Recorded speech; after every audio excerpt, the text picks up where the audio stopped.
একটা বাড়ি ফাঁকা, সেই বাড়িতে চুরি করতে গেল চোর। চুরি করতে গিয়ে সেখানে সারা রাত তারা বসে মদ্যপান করলো। ভোরবেলা সেখান থেকে নগদ টাকা আর গয়না নিয়ে চম্পট।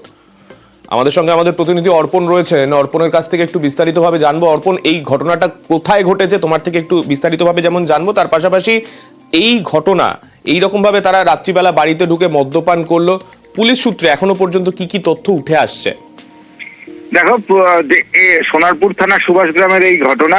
গোমস দম্পতি তারা বাড়িতে ছিলেন না, তখনই দুজন চোর তারা বাড়িতে প্রবেশ করেন। সেখানে গিয়ে রাত ভোর মদ্যপান করেন। ভোরের দিকে মদ্যপান শেষে বাড়ির থেকে যা জিনিসপত্র, এখনো পর্যন্ত যা পরিবার সূত্রে যা জানানো যাচ্ছে, প্রায় 2 লক্ষ টাকার সামগ্রী, নগদ এবং গহনা মিলিয়ে 2 লক্ষ টাকার সামগ্রী তারা ব্যাগের মধ্যে নেন। এবং এক সাধারণ মানুষের মতো যেমন তারা কাজে যায় হাতে ব্যাগ নিয়ে, তুমি সিসিটিভিতে সেই ছবিও দেখতে পাবে যে হাঁটতে হাঁটতে তারা চলে যায়। এই ঘটনায় এখনো পর্যন্ত সিসিটিভি সূত্র ধরেই পুলিশ তদন্ত শুরু করেছে। ইতিমধ্যেই তাদের যে হেঁটে যাওয়ার যে ছবি, সেই ছবি পুলিশের কাছে গিয়েছে।